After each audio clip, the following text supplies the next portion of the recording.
All right, boys and girls, today our goal is to be able to use correct punctuation when quoting textual evidence. So let's take a look at these rules here when we're quoting textual evidence.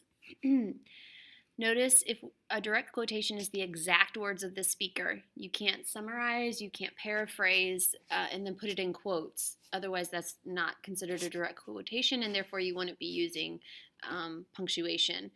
The tagline just identifies who is speaking. So, like over here, Carl shouted, that would be the tagline, and this is what's called the dialogue, the direct quote. So, first thing we need to remember is to begin the direct quotation with a capital letter, just like over here. Excuse me. Number 2, place the quotation marks before and after the speaker's exact words.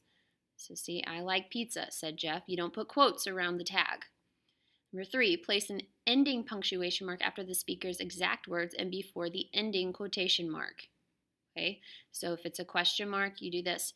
I wanted to point out over here, though, it's different if it's supposed to be a period at the end.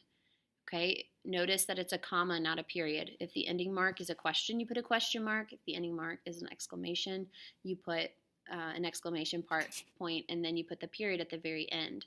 Okay, it says separate the tagline from the direct quote using a comma. So anytime the tag comes first, you want to separate it with a comma.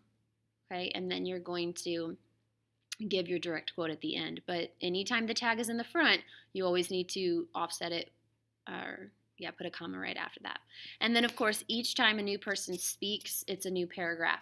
Now, this goes with if we're writing narratives, but in our argumentative unit, you won't have to begin new paragraphs because it's within your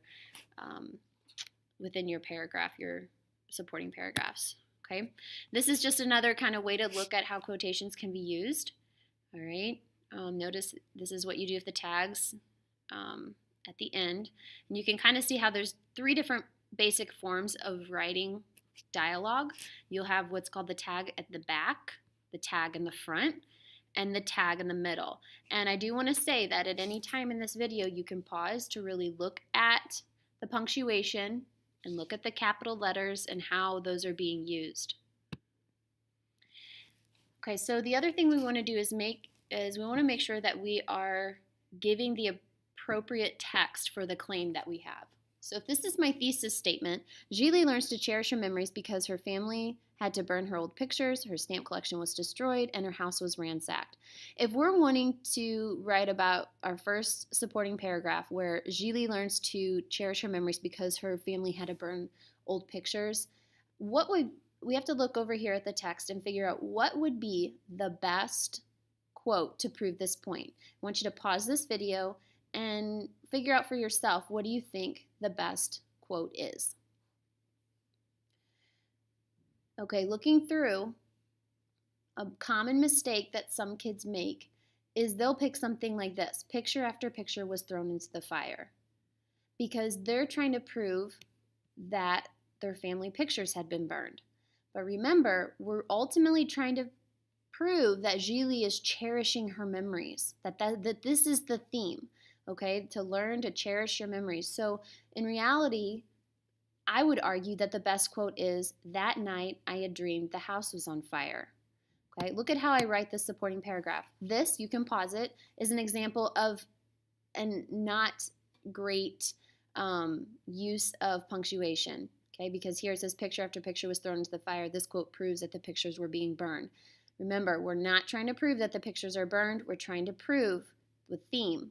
The theme is to cherish her memories. So take a look at this example. To begin with, Gili learns to cherish her memories because her family had to burn old pictures, and she didn't want to burn them. Gili went to her grandma and said she wanted to watch what her parents were doing in the bathroom. While her parents were burning pictures, she was looking at some old pictures. At the same time, she found a picture, and her parents said they had to burn it. They had to burn it because the Red Guards would think it reminded them of the old government. Gili states, that night I dreamed the house was on fire. Notice my punctuation. I put a dot here because this is the direct quote. Notice the comma, quotations, Okay. This event bothered Geely enough that she was thinking about it in her sleep, and she worried that all her precious possessions would be burned. According to this information, readers can see that Geely treasures these pictures because they were on her mind so much that she was dreaming about it. All right. This student example here, it's not perfect, but she did a pretty good job of explaining how she went back to explaining her evidence as to how the theme is to cherish memories. Okay, so think about that, the best use of the quote. All right, so today your goal is to continue writing your supporting paragraphs. You should get your next 2 supporting paragraphs done today. You have a lot of work ahead of you.